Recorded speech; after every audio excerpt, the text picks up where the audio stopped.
네, 그렇죠. 오후 시간에도 함께 남아 계셔서 함께 말씀을 공부하는 여러분들 가운데 또 주의 은혜와 평강이 함께 하시기를 소망합니다.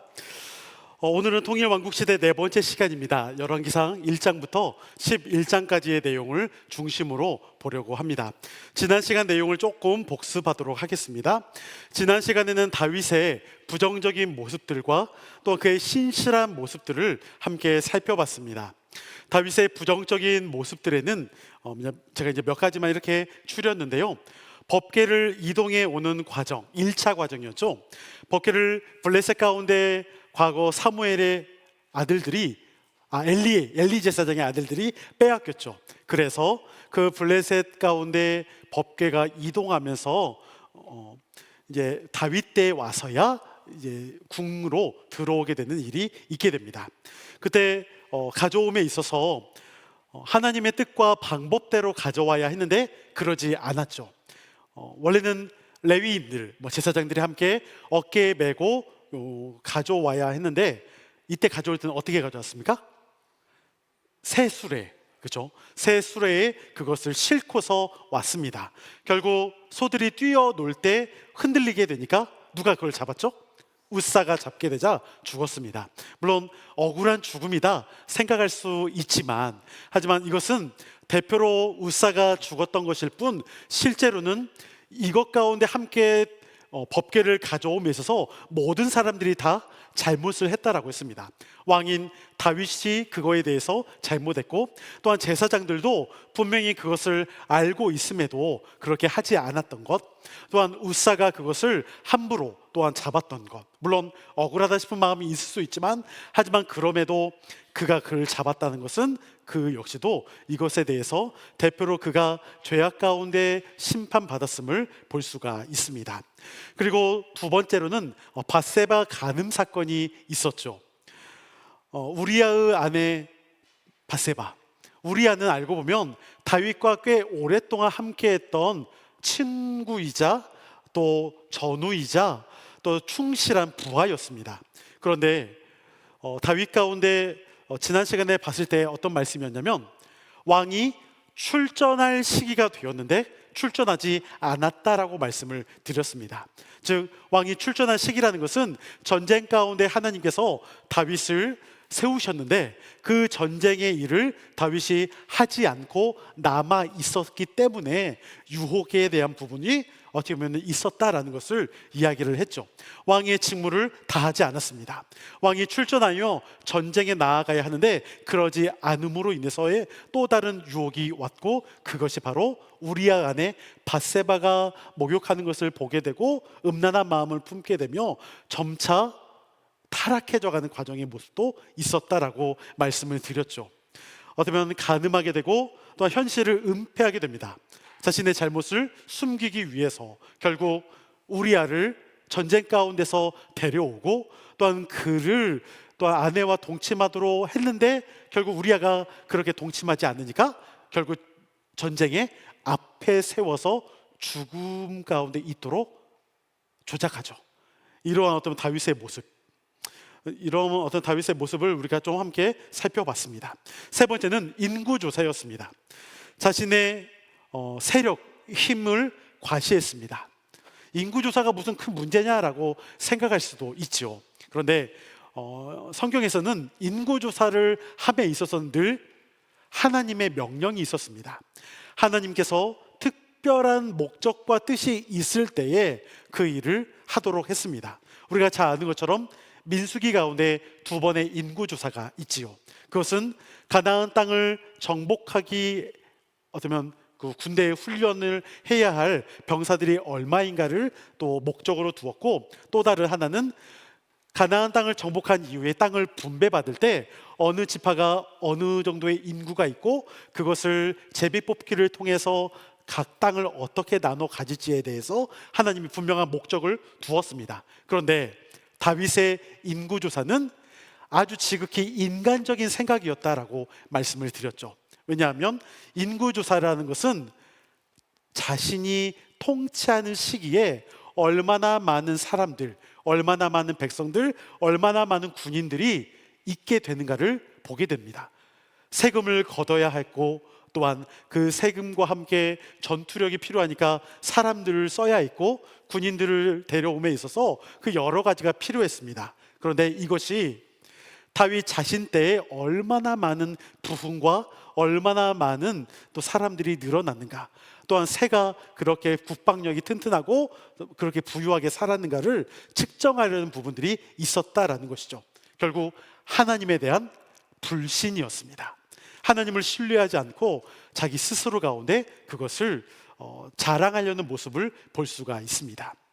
다윗의 부정적인 모습은 또 있습니다. 예를 들면 압살롬과의 어떤 그런 갈등의 상황에서 암논이 다말 딸을 범한 가운데 어떻게 보면 다윗이 이것을 그냥 내버려 두었죠. 분명히 암논 가운데 벌을 내리거나 또 이러한 일들이 있어야 하는데, 또한 압살롬이 형 암논을 그 일로 인해 죽였을 때 또 압살롬에 대해서도 어떠한 또 조치가 필요했는데, 이러한 것들에 대해서 다윗은 하나도 그냥 하지 않고 내버려 두었습니다. 결과적으로 압살롬이 다윗을 반역하게 되는 일이 있게 되었죠. 그러니까 예를 들면 그러한 부정적인 모습들도 있게 됩니다. 근데 그럼에도 불구하고 다윗의 신실한 모습은 무엇이냐? 자신이 잘못한 데에 대해서, 자신의 죄악에 대해서 즉시 뭐 했습니까? 회개했다는 것. 이것이 사울과 다른 점이었습니다. 사울은 어떠한 핑계를 대서든 자신이 무엇인가 하려고 했다, 이렇게 이야기를 했죠. 하지만 다윗은 어떠한 핑계보다는 자신이 잘못한 것에 대해서 철저하게 돌이켰습니다. 회개했습니다. 이것이 다윗이 하나님께 합한 자였다라는 평가를 받았던 이유라 볼 수 있습니다. 이제 그렇게 다윗의 이야기가 이제는 끝을 맺고 이제 열왕기상으로 넘어오면 다윗의 죽음도 함께 있습니다. 다윗이 이제 노년이 되었습니다. 그러면서 이제 솔로몬으로 왕권이 바뀌게 되는데, 오늘 솔로몬의 이야기를 나눠보도록 하겠습니다. 열왕기는 솔로몬의 통치부터 그가 죽은 후에 일어난 이스라엘의 분열, 북왕국 이스라엘의 멸망, 그리고 남왕국 유다의 마지막 왕이 유배될 때까지의 왕정에 대한 이야기를 다루고 있습니다. 열왕기사 1장부터 11장까지는 솔로몬에 대한 이야기를 중심으로 다루고, 그 이후부터는 분열 왕국과 멸망에 대한 이야기를 함께 나누겠습니다. 솔로몬이 왕위에 올랐던 경위에 대해서 열왕기상 1장과 2장에 기록되어 있습니다. 솔로몬은 누구일까요? 솔로몬이지 누구겠습니까? 솔로몬이라는 이름의 뜻, 여러분 솔로몬의 이름의 뜻은 어디서 왔냐면 샬롬에서 왔습니다. 샬롬이 여러분 무슨 뜻일까요? 평화, 평안. 그래서 솔로몬이라는 이름은 평화로운이라는 이름의 뜻을 갖고 있습니다. 평화로운. 바세바로부터 태어난 아들이며 다윗의 뒤를 이어 통일 왕국의 왕이 된 인물입니다. 약 40년간을 다스렸고 그는 잠언의 많은 부분을 기록했다라고 알려졌으며, 다윗 때보다도 더 많은, 더 넓은 영토를 얻었다는 평가를 받습니다. 다윗 때는 하나님이 약속하신 영토를 얻었고, 솔로몬 때는 하나님이 약속하신 것보다 더 많이 얻었다라고 합니다. 그래서 솔로몬이 조금 더 큰 영토를 얻었지만, 영토를 많이 얻었다고 좋은 것이 아니라 하나님의 약속된 만큼 얻는 것이 더 좋았다라는 평가도 있습니다. 또한 그의 가장 큰 업적이라 한다면 뭘까요? 성전 건축입니다. 물론 다윗도 함께 지었죠. 하지만 다윗이 지은 것은 직접 지었다는 것이 아니라 성전을 짓기 위한 모든 준비를 다윗이 했다라고 보면 될 것 같습니다. 두 번째, 솔로몬이 다윗의 왕위를 계승하게 됩니다. 원래는 여러분 솔로몬은 다윗의 한 9번째였나 10번째 아들입니다. PPT 한 번만 보여주실까요? 솔로몬이 여기거든요. 이게 다윗의 아들들입니다. 근데 암논, 압살롬한테 죽었죠. 그리고 이상하게 다니엘에 대해서는 아비가일의 아들인데 성경의 내용이 거의 없습니다. 그리고 압살롬이 죽었고요. 그리고 아도니아가 원래는 네 번째여서 아도니아가 가장 유력한 원래는 다윗의 뒤를 이은 왕입니다. 그런데 아도니아가 왕으로서의 자신이 스스로가 될 거라 생각을 하고 다윗이 거의 늙어서 이제 노년 때 아도니아가 사람들을 모으죠. 근데 이때 함께 했던 사람들이 누구냐? 나중에 보겠지만 제사장 아비아달, 그리고 다윗과 평생을 함께 했던 군대장관 누굽니까? 요압. 요압과 아비아달 제사장이 아도니아와 함께 했어요. 그런데 나단 선지자는 아도니아를 왕으로 세울 것이 아니라 쭉 밑에 솔로몬을 왕으로 세울 것을 제안하게 되고 그렇게 역사가 이루어집니다. 그 내용을 함께 보겠습니다. 제가 읽어보겠습니다. 아도니아는 다윗의 넷째 아들로서 순서상 자신이 왕이 되는 것은 당연하다고 여겼을 것입니다. 첫째 암논, 둘째 다니엘, 셋째 압살롬 다음이죠. 그러나 선지자 나단의 계획은 아도니아가 왕이 아니라 솔로몬을 왕으로 세우는 것에 있었습니다. 그래서 밧세바를 찾아가 솔로몬이 왕이 될 수 있도록 도움을 주었으며 결국 솔로몬은 기름 부음을 받게 되었습니다. 아도니아와 그를 따르던 사람들은 이 소식을 듣고 두려워했습니다. 그래서 아도니아는 밧세바를 찾아가, 밧세바가 누구의 어머니죠? 솔로몬의 어머니죠. 그래서 솔로몬의 어머니를 찾아갑니다. 밧세바를 찾아가 싸움을 원하지 않는 대신 조건을 구하는데, 이 조건이 뭐냐? 수넴 여인 아비삭을 아내로 삼고자 청합니다. 이로 인해 아도니아는 솔로몬에게 죽임을 당하게 됩니다. 조건을 제시한 것도 문제일 수 있지만, 여러분 이때 아비삭이 어떤 인물인지 혹시 아실까요? 아비삭이 알고 보면 다윗의 지금 노년 가운데 옆에서 수발을 들었던, 병들어서 이제 거의 죽을 위기 가운데 있는 그 노년의 다윗 가운데 옆에서 수발을 들었던 여인입니다. 그러니까 어떻게 생각을 하면 어머니죠. 좀 배가 완전히 다른, 그렇죠? 근데 그런 어머니를 지금 자신한테 달라? 여러분 원래 왕위의 계승에 있어서 예전에 물론 꼭 이스라엘은 아닙니다. 근데 일반적인 원래의 그 이방의 나라들은 왕의 아내를 그 다음에 이어받는 것이 전통적으로 있었어요. 예전에는. 그러니까 저절로 그렇게 자신에게도 후궁들도 넘어오게 되어 있었는데, 그렇게 넘어온다는 것은 어떤 걸 말하냐면 받음으로 인해서 내가 그 다음 왕이라는 그 칭호를 함께 연결을 되는 거거든요. 그런데 지금의 아도니아가 지금 그런 상황에서 다윗의 어떻게 보면 여인을 얻는다는 것은 자신이 왕이다라는 것을 오히려 그렇게 입증하려는 모습일 수도 있다라는 것이죠. 그러니까 어찌됐든 이스라엘은 그러한 것은 아니겠지만 아무튼 아도니아의 그런 행동에 대해서 분명히 죽임을 당하게 된다라는 것을 알 수 있습니다. 그리고 아도니아와 함께 모의를 공모했던 제사장 아비아달은, 제가 여러분 죄송합니다. 멍청한 짓을 했습니다. 앞에 제사장을 써놨는데 제사장 아비아달은 제사장의 직분을 파면당했다고 제가 이렇게 했네요. 참 여러분 그냥 찰떡같이 알아두시면 감사하겠습니다. 아비아달은 제사장의 직분을 파면당했습니다. 그리고 장군 요압은 죽게 됩니다. 솔로몬의 통치에 대해서 잠깐 3장부터 11장까지의 내용을 보겠습니다. 3장에 보면 솔로몬이 지혜를 구하죠. 이것도 한번 제가 설교했던 적이 있었는데요. 솔로몬은 하나님 앞에 지혜를 구합니다. 그는 다른 목적을 위해서 지혜를 구하지 않았습니다. 물론 지혜를 구한 것이 먼저가 아닙니다. 원래는 하나님 앞에 일천번제를 드리는 것이 먼저였습니다. 그리고 옆에 제가 조그만 박스칸 해놨죠. 솔로몬의 일천번제. 일천번제는 천일 동안 번제를 드린 것이 아니라 1000마리의 소를 단번에 드린 제사를 의미합니다. 물론 이 많은 양을 한 번에 드릴 수 있는 제단은 불가능합니다. 그래서 하루 동안 다 드릴 수는 없어서 여러 날에 걸쳐 번제가 이루어졌을 것으로 보입니다. 이는 솔로몬이 어떤 목적 없이 감사함으로 드렸던 제사입니다. 처음부터 어떤 목적을 갖고서 지혜를 구하려고 하거나 아니면 어떤 것을 더 얻기 위해서 하나님 앞에 구했던 제사가 아닙니다. 자신이 왕이 되고 하나님 앞에 어떻게 또한 자신이 이제는 왕으로서의 사명을 다해야 할지를 그냥 하나님 앞에 감사함으로 드렸던 제사입니다.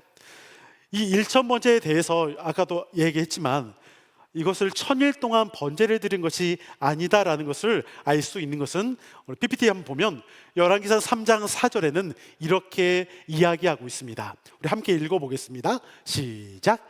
이에 왕이 제사하러 기브온으로 가니 거기는 산당이 큼이라.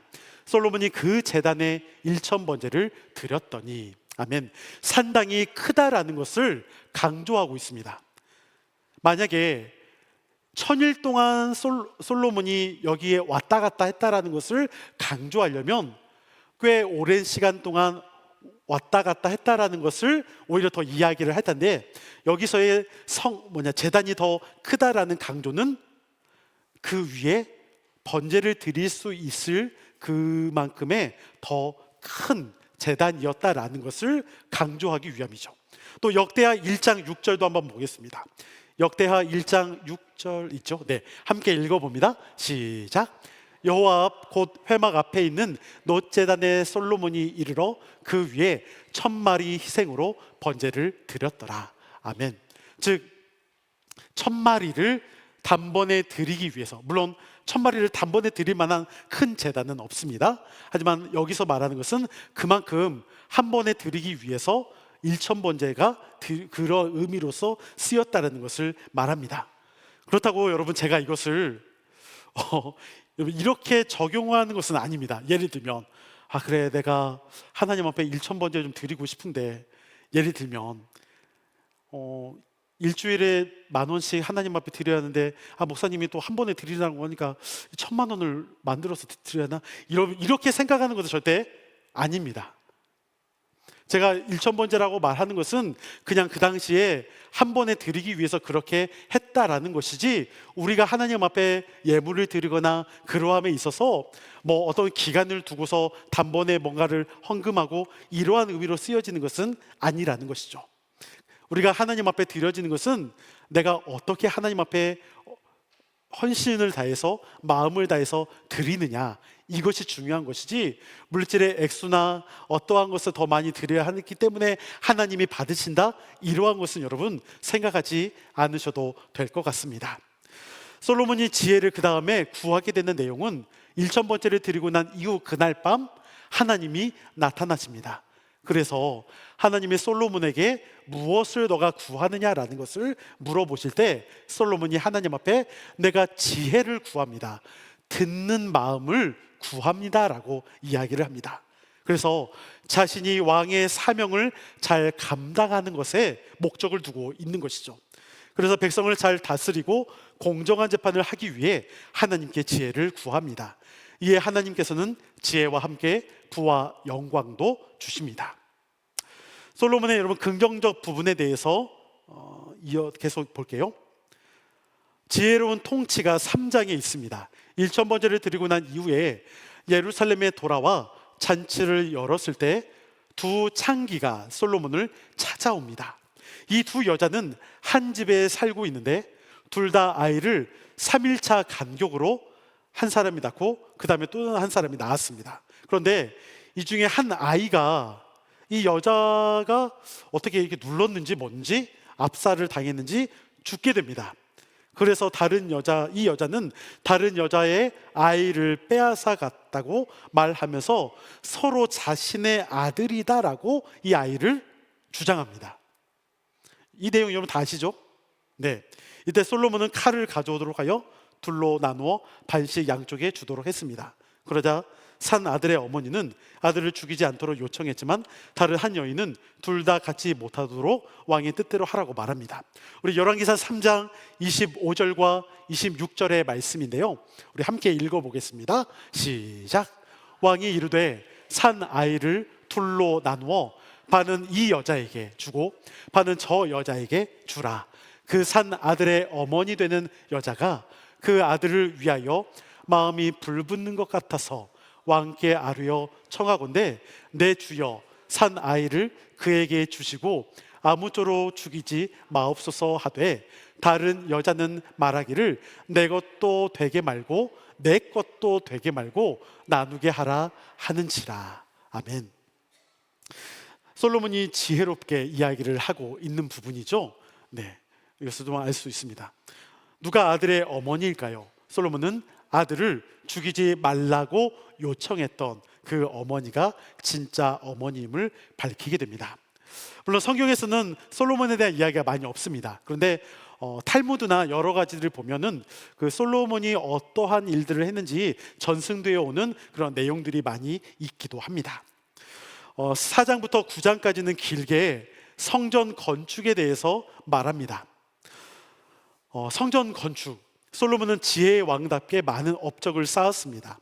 주변의 많은 나라들이 솔로몬과 화친을 맺기를 원했고 솔로몬은 많은 영토를 얻기도 했습니다. 그 중에서도 가장 훌륭한 업적을 말하라고 한다면 단연코 하나님의 성전을 지었다는 것에 있습니다.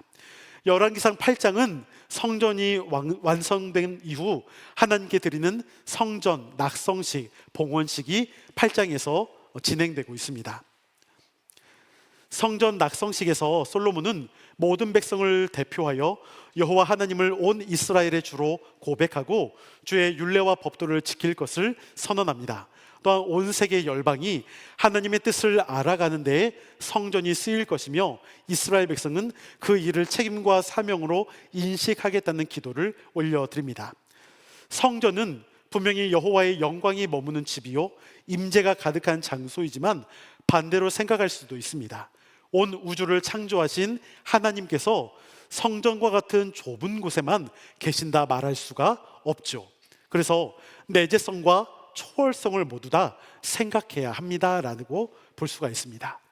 여러분, 내재성은 뭐냐면 하나님이 이곳 가운데 계신다라는 것이고, 초월성은 이곳에만 계신 것이 아니라 그 온 우주를 창조하신 하나님이 어디에든지 계시다라는 것을 말하고 있습니다. 그러니까 내재성과 초월성은 어떻게 보면 서로 반대처럼 보여질 수 있겠죠. 그런데 이것이 여러분 둘 다 중요합니다. 내재성을 통해서는 날마다 하나님의 나와 함께 하심을 우리가 알 수 있는 것이고, 초월성을 통해서는 하나님이 나에게만 계신 것이 아니라 함께 하는 모든 사람들, 또한 다른 곳에 있는 사람들, 또 온 우주 가운데 하나님이 임재하신다라는 것을 우리가 함께 인정을 해야 하기 때문입니다. 우리 성전의 변화인데요, 우리 잠깐만 쉬었다가 이렇게 기지개도 하고요, 몸을 좀 살짝 비틀기도 하고, 쉬었다가 성전의 변화를 좀 보겠습니다.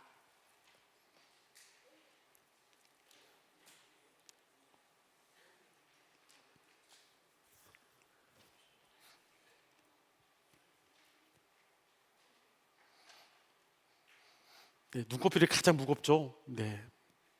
가장 힘든 시간입니다. 지금 시간.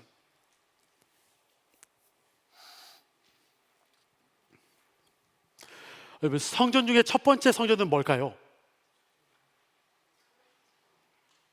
여러분 다 아실 텐데요. 자신 있게 말씀하셔도 됩니다. 첫 번째 성전은 뭡니까? 솔로몬 성전입니다. 지금 우리가 함께 보고 있는 열왕기상에 있는 솔로몬 성전입니다. 두 번째 성전은 뭘까요? 수르바벨 성전입니다. 포로에서 귀환하고 와서 제1차 포로 귀환 때 함께 했던 사람들, 그 사람들이 지었던 수르바벨 성전입니다.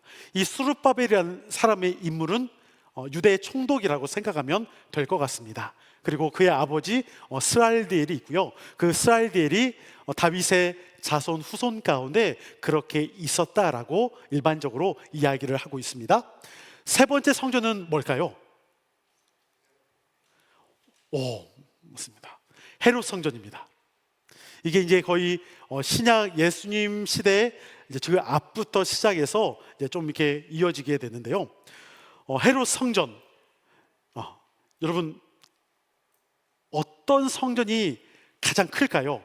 첫 번째 솔로몬, 두 번째 스룹바벨, 세 번째 헤롯 성전. 솔로몬. 진짜요? 진짜? 네. 근데 여러분 헤롯 성전이 제일 큽니다. 네, 근데 솔로몬 성전이 제일 이렇게 하는 게 있어요. 뭘까요? 제일 화려했습니다. 황금으로 함께도 만들어졌던 내부가 있고요. 제일 화려했던 성전이 솔로몬 성전이라고 합니다. 그런데 그러면 제일 초라한 성전이 뭘까요? 스룹바벨 성전이겠죠. 그렇지만 학자들이 이야기하는 바 제일 초라하지만 가장 마음을 담아서 만들어졌던 성전이 스룹바벨 2차 성전인 스룹바벨 성전이라고 말을 합니다. 아마도 그것은 과거 바벨론에 이제 잡혀갔다가 오랜 시간 동안 성전이 무너져 있는 상태, 바벨론에서는 더 이상 성전을 어떻게 지을 수가 없기 때문에 돌아와서 그 성전을 지음에 있어서 간절한 마음을 갖지 않았을까. 물론 외부에 방해가 있어서 한 20년이라는 시간 동안에 방해를 받아서 중단된 적도 있었죠. 하지만 그러기에 다시 학계의 스가랴 선지자를 통해서 다시 성전이 재건되는 지어지는 그 상황에서는 이 수르바벨 성전 가운데 가장 마음을 담았던 성전이라고 이야기를 합니다. 혹시나 그림이 있을까요? 아마 원래는 말씀이 먼저인데 그림. 거의 이게 솔로몬 성전이라고 이야기를 했을 때 거의 비슷합니다. 구조는 뭐냐면 성막도 앞에 문이 있고 들어갔을 때 번제단과 물두멍과 성소와 지성소로 나눠지고 성소 안에 있는 세 가지, 또한 이 지성소 안에 법궤가 있는 것처럼 이 성막과 성전도 비슷합니다. 성전으로 들어왔을 때 여기에 번제단이 있고요, 물두멍이 있고 이 안에 성소와 지성소가 있습니다. 여기에 세 가지 성소, 또한 이 안에 지성소 안에 법궤, 언약궤가 있는 모습이 거의 흡사합니다. 근데 여기서 여러분 다른 게 뭘까요? 너무 쉬워요. 뭘까요? 다른 게 많죠. 황금으로 되어 있느냐, 아니면 천막으로 되어 이런 게 있겠지만, 제가 말씀드리고 싶은 것은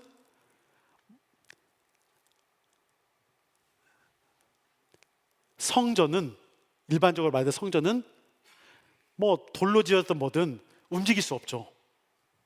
성막은 움직이는 게 가능했죠. 네, 즉 이동성입니다. 성막은 과거 광야 40년의 시간, 그리고 여호수아를 통해서 정복 전쟁이 있었던 가나안 땅 정복 사건 때 계속 움직일 수밖에 없었으니까 이동할 수 있어야 할 그러한 기능을 갖고 있었던 것이고, 이제 약속의 땅에 정착하고 나서는 성전이 지어졌다라는 것, 이러한 차이가 가장 크게 있지 않을까 싶습니다. 첫 번째, 두 번째, 세 번째 성전 여러분 잠깐 봤고요. 이제 신약에 들어와서 예수 그리스도께서 하나님의 거룩한 성전이 되는데, 우리 요한복음 2장 19절과 21절까지의 말씀을 좀 함께 읽어보겠습니다. 시작. 예수께서 대답하여 이르시되 너희가 이 성전을 헐라 내가 사흘 동안에 일으키리라. 유대인들이 이르되 이 성전은 46년 동안에 지어졌거늘 내가 3일 동안에 일으키겠느냐 하더라. 그러나 예수는 성전된 자기 육체를 가리켜 말씀하신 것이라. 아멘. 요한복음 2장에 보면 유대인들과 입씨름하는 내용이 있습니다. 여기서 예수님께서 말씀하시는 바, 이 성전을 허물어라 내가 며칠 만에? 사흘 만에 그것을 다시 일으키겠다. 뭘 말하는 걸까요? 사흘. 사흘이면 이렇게 돼. 네, 사흘. 부활이죠. 네. 근데 유대인들은 생각할 때 이상하게 이겁니다. 왜냐하면 20절에 지금 헤롯 성전이 몇 년 동안 지어졌어요? 46년. 아직도 완공이 안 됐어요. 그런데 이게 조금 더 있어야 완공이 됩니다. 근데 그렇게 완공이 되어도 결국 AD 70년 로마의 티투스 장군에 의해서 이것이 또 무너집니다. 그러니까 오랫동안 지어지고 아주 큰 성전의 모습을 갖고 있다 하더라도 무너지면 끝이에요. 근데 예수님은 말씀하시는 바 눈에 보여지는 화려한 저 성전, 건물의 성전 무너뜨려 봐라. 더 이상 그 성전이 성전으로서의 기능을 할 수 없다. 이제 누가 성전이 되십니까? 예수님. 그 또 다른 사진 하나 있죠. PPT. 그거 한 번만 보여주실까요? 여러분, 이게 헤롯 성전이에요. 그리고 이게 솔로몬 성전입니다. 차이가 규모가 좀 나죠. 네, 그만큼 헤롯 성전이 크고 네, 번지르하고요. 이건 그냥 그림이기는 한데 솔로몬 성전, 수르바벨 성전, 헤롯 성전입니다. 근데 예, 수르바벨 성전이 너무 그래도 좀 이렇게 볼품없게 해놔서 좀 그러기는 한데, 네, 여기도 있죠. 솔로몬 성전의 크기, 미시축구장, 헤롯 성전의 크기, 네, 이게 있습니다. 가장 큰 헤롯 성전 크기는 뭐 46년도 아직 다 완공이 안 된 만큼 크지만 그것이 중요한 것이 아니죠. 중요한 것은 하나님의 성전으로서의 기능을 할 수 있느냐라는 것이죠. 헤롯 성전은 물론 성전의 기능을 하기는 하지만 그 성전 자체가 원래부터 성전의 기능을 하려고 했던 것이 아니었어요. 왜냐하면 헤롯은 유대의 왕이 원래는 아니죠. 그런데 헤롯 가운데 자신이 유대의 왕으로 인정을 받기 위해서 지었던 것이 성전이에요. 자기는 원래는 유대의 왕이 아니거든요. 유대의 왕은 누가 될 수 있어요? 맞습니다. 다윗의 자손이죠. 근데 헤롯은 다윗의 자손이 아니거든요. 그러니까 그 명맥이 끊겼다라고 생각하면서 자기가 왕이 되려고 하는데, 사람들 가운데, 유대인들 가운데 지금 2차 수르바벨 성전이 또 무너졌잖아요. 그러니까 자신이 왕으로서 인정을 받기 위해서는 그래도 유대인들이 제일 원하는 게 뭐겠습니까? 성전. 그러니까 헤롯이 이것을 지어요. 그러니까 뭔가 바른 목표를 갖고 이 성전을 짓는 것이 아니라 자신이 왕으로, 유대의 왕으로서 인정을 받기 위해서 짓게 됩니다. 그런데 그것이 아무 소용이 없게 되죠. 왜냐하면 예수님이 진정한 왕으로 오셨기 때문입니다. 그러니까 성전이 성전으로서의 기능을 하느냐, 그것이 우리에게 주어진 것이고, 바로 그것을 위해서 예수님이 이 땅에 성전으로 오셨고, 이제 바울 사도가 그 다음에 고린도전서 3장 16절에서 이렇게 말합니다. 우리 함께 읽어봅니다. 시작. 너희는 너희가 하나님의 성전인 것과 하나님의 성령이 너희 안에 계시는 것을 알지 못하느냐. 아멘. 드디어 예수 그리스도를 믿는 우리가, 여러분들이 하나님의 성전이라고 말을 합니다. 그래서 여러분, 규모로서 건물로서의 성전, 그러니까 어떻게 보면 여러분, 교회는 성전이 아니에요. 교회는, 만약 여러분 성전이라고 말할 수 있는 것은 건물로서 성전은 어디가 성전일까요? 건물로서 말한다면 예루살렘이 있어야죠. 그렇죠? 우리가 지금 봤던 1차, 2차, 3차든 뭐든 막 다 성전이 어디에 지어졌어요? 예루살렘. 그렇다면 성전이라는 것은 건물로서 만약에 말을 한다면 예루살렘에 있어야 성전이에요. 그런데 더 이상 건물로서의 성전이 우리 가운데 있지 않죠. 예수님이 오셔서 그것을 허무셨습니다. 자신이 십자가 가운데 달려 죽으시고 3일 만에 부활하심으로 성전이 되셨습니다. 그리고 그 예수 그리스도를 믿는 저와 여러분들이 하나님의 성전이죠. 그러니까 원래는 함께 우리가 예배하는 이 예배당은 예배당이라고 말해야지 성전이라 말을 할 수는 없습니다. 물론 이럴 수는 있어요. 함께 우리가 예배를 하니까 우리가 하나님의 성전이니까 모인 우리가 하나님의 성전이야, 뭐 이렇게 말을 할 수는 있겠죠. 그렇지만 엄밀히 말해 건물로서의 성전은 더 이상 없다라는 것. 우리가 하나님의 성전이기 때문에 그래서 우리가 거룩해야 합니다. 이게 여러분 더 부담감 팍팍 되지 않습니까? 차라리 여기에만 와서 우리가 좀 거룩하면 좀 이게 좀 더 편하잖아요. 일주일 동안 밖에서 그냥 신나게 놀다가 그냥 주일만 와서 좀 함께 우리가 으쌰으쌰 해가지고 하나님 앞에 거룩하게 보이고 예배하고 하면 얼마나 좋습니까? 여러분 너무 경건해서 별로 그런 거 신경 안 쓰십니까? 근데 그러면 훨씬 편하잖아요. 그런데 우리는 그럴 수 없죠. 우리가 하나님의 성전이라 말씀하기 때문에 우리가 우리의 삶에 돌아갈 때, 여러분 예배당 밖을 나갈 때부터 진정한 예배가 시작된다라고 말하는 이유가 그것이죠. 우리가 하나님의 성전으로 우리의 가정과 직장과 곳곳에서 한 주 동안 믿음 안에 온전히 살아가면 좋겠습니다. 혹시 오늘 하면서 좀 질문 뭐 있을까요? 네, 없으십니다. 네, 감사합니다. 네. 제가 기도하겠습니다. 거룩하신 아버지 하나님, 오늘 솔로몬의 모습을 잠깐 살펴보면서 성전까지 함께 또 연결하여 말씀을 보게 됩니다. 솔로몬이 하나님으로부터 지혜를 얻었고 그 지혜를 얻음은 하나님이 맡기신 백성들을 잘 다스리기 위한 지혜였습니다. 그러한 솔로몬 가운데 하나님께서는 더 많은 것을 누리며 또한 그가 더 많은 하나님의 나라를 세워갈 수 있도록, 특히나 성전을 또한 지을 수 있도록 인도하셨습니다. 하나님의 그 거룩한 성전이 지어질 때마다 하나님 많은 백성들이 기뻐했지만, 그렇지만 예수님 당시에 이 성전은 더 이상 건물로서의 성전을 이룰 수 없었습니다.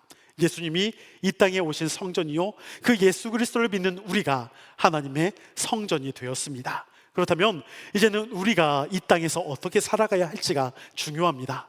단지 교회에서만, 예배당에서만 예배하며 거룩함을 보이는 것이 중요한 것이 아니라 일상의 우리의 삶에 돌아가서 내 가정과 직장과 사람들과 함께하는 모든 모임에서 내가 하나님의 거룩한 성전답게 살아가는 것, 이것이 얼마나 중요한지요. 하나님, 그러한 하나님의 성전으로 우리가 지음 받을 수 있기를 원합니다. 날마다 그렇게 살아갈 수 있는 하나님의 성전된 우리 가운데 주의 은혜로 날마다 함께하여 주시옵소서.